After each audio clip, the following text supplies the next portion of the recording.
Bums, it is Saturday, November 5th. I'll be going solo once again, but that's okay. Bleacher Bum Sports continues to move on, regardless of who's doing the show, who's not, and that's that. So, if you have followed me in the past, well, since college football has started, we are now at a 72-28 record on FCS football. Nobody that I have seen out on YouTube has put up better records than that. If there is, please show me, because you won't see it. You won't see a better record. And I'm hovering in the 60% range for FBS. So before I give you my top 5 FCS games that will go towards my FCS record, let me give you a couple games that I'm looking at. So I'm going to give you the best one. I usually do a top game of the weekend, bottom line, and then I'll give you my 3 runner-ups. And I've run into where the top game won't come through, but the runner-ups do. I'll sweep the board on runner-ups. I should just put them all together so it looks better. But I'm just being honest, it is what it is. But I think my top game is what most people are looking at right off the bat. And I saw this when it first came out, and I was like, whoa, something's not right here. But simply put, my best bet of the day is going to be Clemson -3.5 over Notre Dame. I use Bet Online. I just find that they're prop bets. I'm really, really, really, really big with prop plays, and their prop plays are off the charts great. It's very easy, great access. So there's some free plugs for you.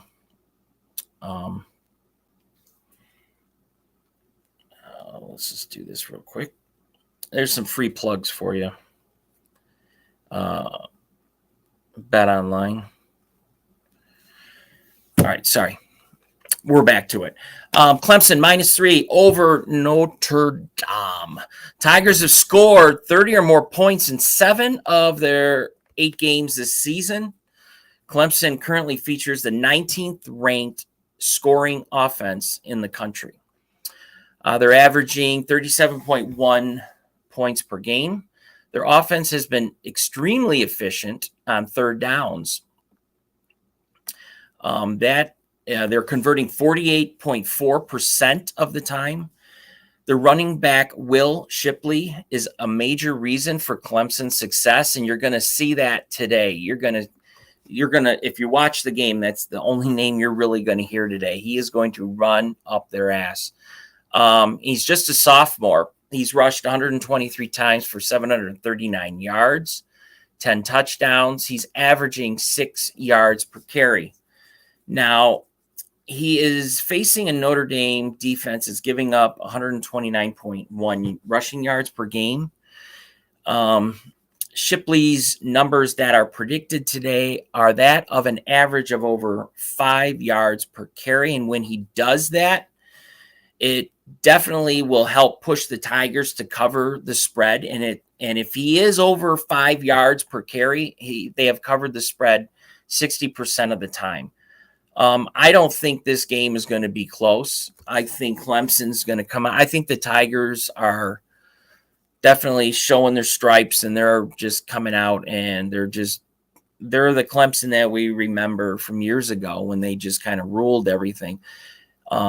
They've been kind of flying under the radar because of the Tennessees, your Alabamas, your Georgias, but I just really, truly believe that this line is way too small. I think it should be more up around the -7.5, 6.5. -3.5 is a joke. The hook, I know that the odds makers put that hook in there to kind of push you towards the Notre Dame side, thinking it's going to come down to a field goal, but I really just don't see it. I think it'll come down to where Notre Dame needs a touchdown to win. So I think between 6 and 8. Could it hit double digits? I think it could. I'm myself thinking it's going to go into the double digits, but when all the numbers are put together, I just come up with Clemson by between 6 and 8. So it is a safe play. I like it. It's my favorite one on the board. Here's one that would make it my favorite play, but really it's because of how large the spread is. I got Oregon minus 31.5 over Colorado. And I could read you off every stat that there is to convince you that this is the best versus the worst here in this game. But I'm not going to waste your time. We've only got, we just got just over an hour. The Ducks are one of the best teams in the Pac-12. They're 7-1, ranked number 8. Buffalo is just dreadful. They're at the bottom of the bottom. They're 1-7.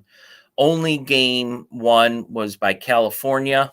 And I think the reason they even won that game, well, California's not good at all anyway, but their new interim coach had been called in because they had just fired Carl Durrell and defensive coordinator Chris Wilson.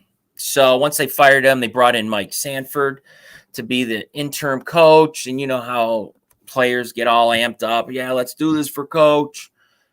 It's how they beat them 20. I think it was 20-13. 20-13.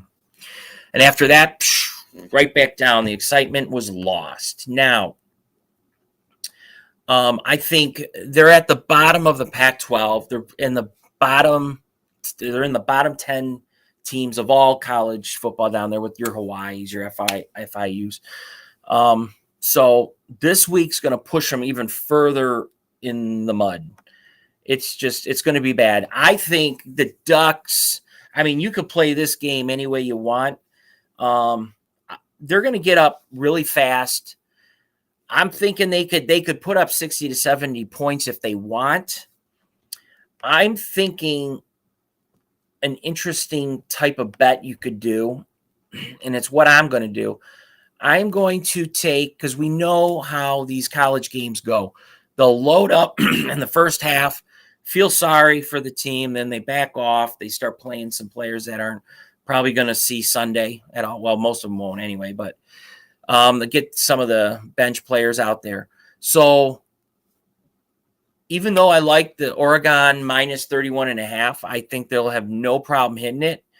I like the Oregon team total, and it's not a spread. We're just looking at the team total of Oregon, the first half over 24.5 points. I think they're going to put 21 up in the first quarter. That's just my opinion. This is the type of team that can do that. They're sick. And I think because of who they're playing today, Colorado, it's just gonna be bad news for anybody watching this, because it's if you're a Colorado Buffalo fan, this is not something you're gonna want to watch. It's like it's going to be a bad mess for Colorado. So I wouldn't touch the total on this one. It's much too high because anything can happen. Is Colorado going to score? I think they'll put a few points on the board, but they're going to cover the 31.5. They should with no problem, but I like the first half team total over 24.5.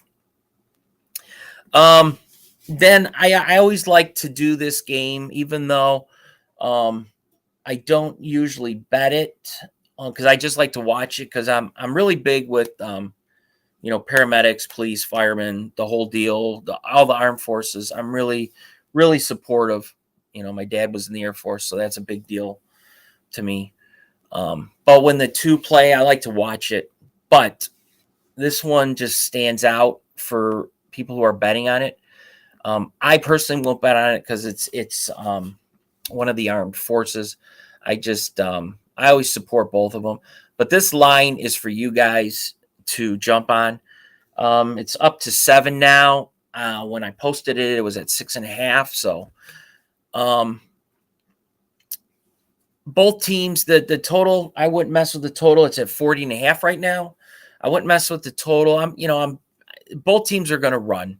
This is an Air Force team that we're so used to them airing it out. They run. And along with Army's typical crazy running style that they always do, I would bet that this is going to drag on. It should go quick because of the running, but it's just going to be one of those games. It's not going to be too exciting. So it's going to drag a little bit because of the running. But if you like running, then this is your game. The Falcons' run defense is what sells me on this, and it's better than Army's. The Falcons are allowing 4.2 yards per rush, but Army's allowing 5.4 yards per rush. Now, 2 weeks ago, Louisiana Monroe posted 185 yards on just 29 carries against Army. The Falcons can even throw the ball. Their quarterback, Hazik Daniels, he'll be under center, and he's been real good for Air Force. Now, Air Force is 1-4 straight up and against the spread in the last 5 meetings with Army. But that's not it's not pushing me away from still taking Air Force. The reason I love the -6.5, if it was -7.5, I'd be a little weary. It's going to fall in between 7 and 10 because of the slow pace I think this will be. But the Falcons team looks capable of beating Army. Like I said, between 7 and 10 points. Is it going to be a nail biter? I don't think it will be. I think it's going to come down again to Army's going to have to go to the air, and they're not going to be able to do it. Air Force is 12-6 against the spread in its last 18 games overall, and 5-1 against the spread in its last 6 away from home. Now, the Army, they've only covered twice. They only covered the spread twice in their previous 9 games overall. This is just this spread is just way too low again. So we're going to take Air Force -6.5 over the Armed Force Bowl, if you want to call it. It's just a game I always like, and I like to support those two teams. Now I've got, we're going to go to Conference USA as another one of my favorites. And when I first posted this, I had my favorite being the -21 that North Texas is giving up to FIU. You can still play that. I still like it, even though North Texas defense it's questionable. They're just FIU is just that bad. So I think they'll give up some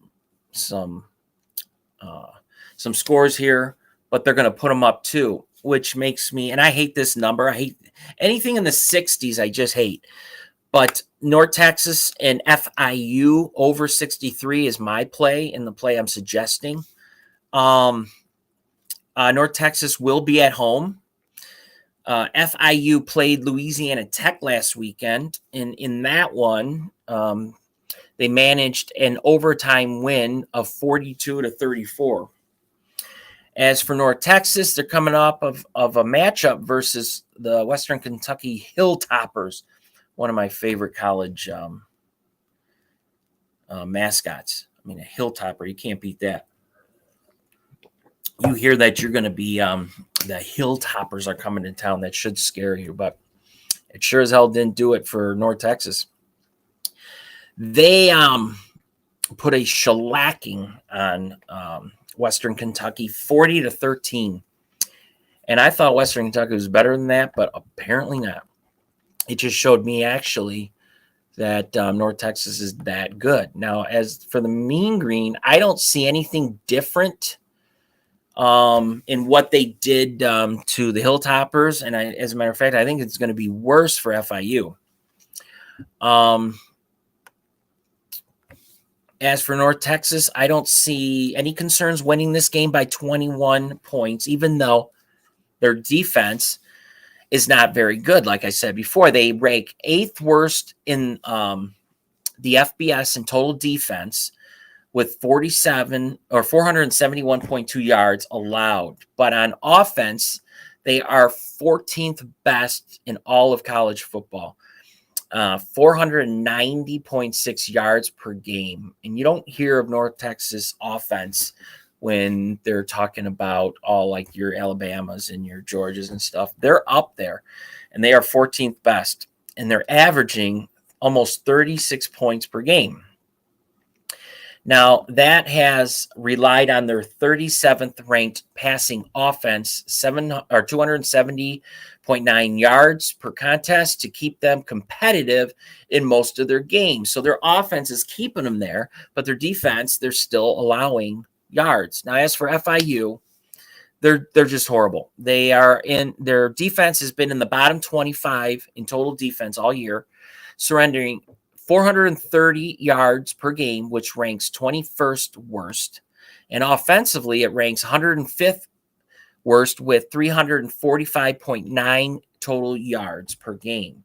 They rank 22nd worst in points per game. They only get 21.1, and 11th worst in points surrendered per game, which is 33. The stats go on and on with FIU hitting the bottom half of college football in just about every category. Now, some trends for this game. North Texas, they're 6-1 against the spread in 7 of their previous matches. North Texas is at 3-6 straight up in 9 of their previous matches. The Mean Green are at 1-5 against the spread in 6 of their previous matches against FIU. But it's still not. This is a whole new year, guys. FYU, they're allowing their opponents to score 39 points per contest, which isn't going to be a problem for North Texas. But North Texas is allowing their opponents to score 30 points per contest. This total of 63 should be more up where the 69 points exactly are what they give up. I would think that would be up more along the lines of that number of 69. So 63 total points. I think they're going to have no problem hitting 70.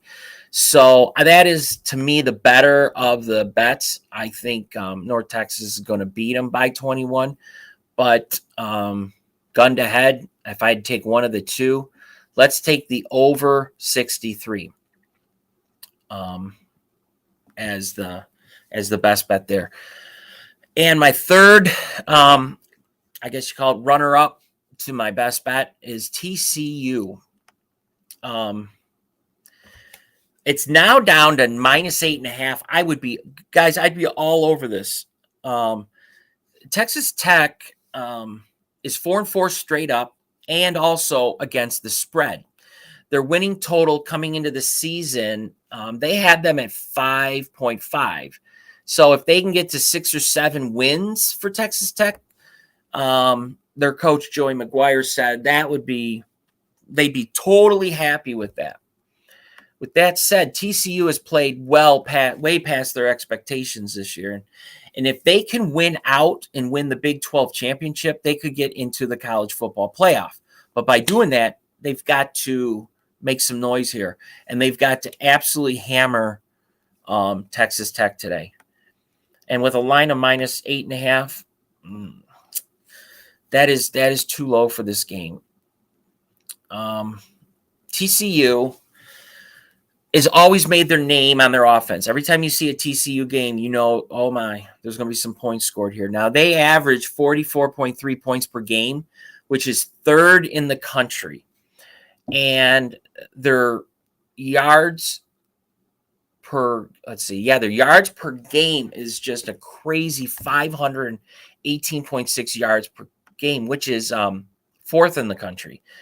Now they're going up against the Texas Tech defense that allows 29 points and 365 yards on defense.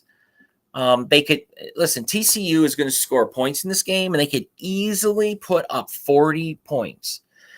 But their defense is suspect, and they're really not. The defense really isn't that good. It's because of their offense that has them where they're at. Their defense allows 27.3 points and just over 400 yards per game. Now TCU could allow Texas Tech to score 28 to 35 points in this game, but their offense is so explosive, and to keep this a 2-touchdown lead or more against Texas Tech's defense and cover the spread of 8.5, this is a no-brainer, guys. Just over a touchdown, and you got pretty much the highest powered offense. They will give up some yards, but I think they'll be able to keep them off enough so that TCU just gets so far ahead that it's just not going to matter. If this game continues to go lower, which is just mind blowing, right now it's still at 8.5. I would be all over that right now. And it looks like a lot of the money is going towards the over. It's at 68.5. And it does look like TCU is starting to gain some steam here with the public jumping on it. So those, my friends, are your best bets of the day. You've got I put up Air Force there as just an extra game, a notable, I call it. But your Oregon, first half, 21 or 24.5 team total in the first half. They're going to put that, they might even put it up in the first quarter. That's how bad Colorado is. And then you're going to jump on North Texas and FIU over 63. And then TCU -8 over Texas Tech. And as for your best bet of the day, the entire day, is Clemson -3 over Notre Dame. Now, I just threw this in there, really to waste some more of your time, but I've been questioned all week about Tennessee and Georgia, and call it a sucker bet, call it whatever you want. They were hoping, I know most of us were hoping to see a number 1 versus a number 2 this weekend in Athens, Georgia, where the game's going to be played. Tennessee is on the road. Let's not forget that. Still, we get the number 1 Volunteers versus the number 3 Bulldogs in a matchup that will likely decide the SEC East. I mean, if you don't even have to be a fan of these teams, this is going to be the must-see TV today. Tennessee is already carrying over 90% of the tickets in this game, so the public is heavily backing the top offense in the country. Now, this is probably why 89% of the tickets are on the over in this game. It is interesting that most people are jumping on the total. They're getting kind of they're kind of pushing the side of the game aside, and they're just going with the total. And I'm going to pull that up for you right now. It's probably sitting, it's sitting at 65 right now. That's a number I don't even want to touch. If it's down in the high 40s, low 50s, okay. 65 is right on the nose for the type of game like this. But nope, I think with all the focus on the offense, the defenses should decide this game. And I think that's what it's going to come down to. Tennessee's pass defense hasn't hurt them yet this season in the loss column, but they did give up 49 points to Alabama. Georgia's offense could do the same, but Georgia likely won't have 17 penalties in the game like Alabama did. So the Bulldogs have the advantage there. Tennessee will have to deal with the monster tight ends of Georgia in Brock Bowers and Darnell Washington. Those are two dudes you're going to see on Sundays, guys. They're beasts. They both could have a big day. Now, Georgia will be without their star linebacker, Nolan Smith, who was a huge part of their defense due to his season-ending pectoral injury. Defensive tackle Jalen Carter was a backup from injury last week, but only played sparingly. Now, both these teams have a solid run defense, so whoever wins the passing game is going to win this game. Tennessee has a very good defensive front and is fourth in the SEC in sacks with 21. Georgia is dead last with just 10 sacks on the season. I don't see that really being too big of a problem as long as they can get pressure on Tennessee. They should be okay in that category. But Georgia has a 0 turnover differential on the season, while the Volunteers are +8.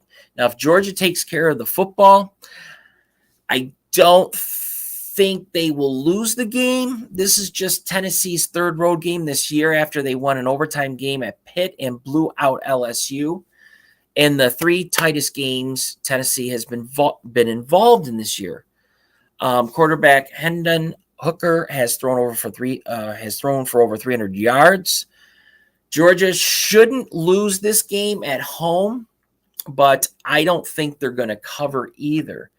Do I see Tennessee winning this game? I could.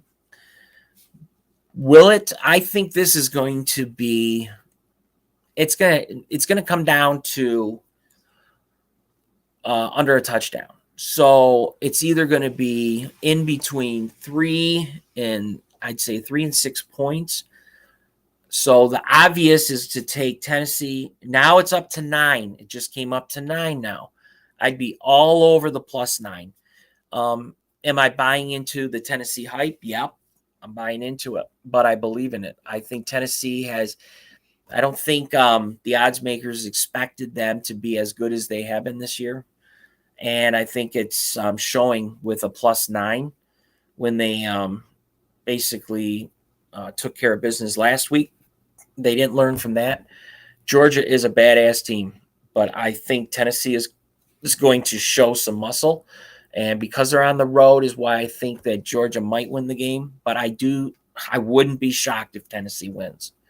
So those are your FBS plays. Now I am going to, it would take forever to get through the FCS games and the breakdowns, but I'm going to give them to you. And like I said, our record is insane when it comes to FCS.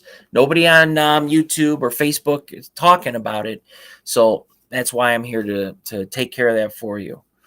And just go to my Facebook page, Bleacher Bum Sports with a Z, and check out my record. I have it all posted there. It's there forever. You'll see FCS, we absolutely knock it out of the park. I have a number system that I use, and it is as good as gold. With a little help from our Stephanie, who works here at Bleacher Bum Sports, put together a great spreadsheet and chart for me, and it has worked like a charm. So you've got your top 5 games from 5 to number 1. So we're going to go with Stonehill is at home -7.5 versus Wagner. Then Eastern Washington is on the road +13.5 over Idaho. Florida A&M is at home getting 2.5 points versus Southern. And then Tennessee State +12.5. Tennessee State's at home versus Southeast Missouri State. And then my top game that I like just as much as I like Clemson is Bryant +9.5 versus Campbell. Bryant is at home. They will probably win the game outright. So if they give you the option of money line for Bryant, just sprinkle some money. It's going to pay off nice. And I don't want it to take away from all your other wins, but I truly think that this line is backwards. Bryant should be favored by 9.5. Campbell is a good team, but Bryant's at home, and you basically don't screw with Bryant at home. Bryant is just one of these small schools that just gets shit done at home, and you're giving them 9.5 points. Oh God, yeah, I'm gonna at least do 2 units on Bryant today. So that is your breakdowns of my favorite plays. But go to my Facebook page. I have everything listed. I have a bunch of leans for you. Just before game time, I'm going to try to get some prop plays, but those I usually save for tomorrow's pro. And I will be on in the morning, hopefully with a sidekick to go over pro football. So with that said, good luck, everybody. Hope you guys all win a lot of money. And if you follow these plays, you should be in the plus by the end of the day. Have a great day, and we'll see you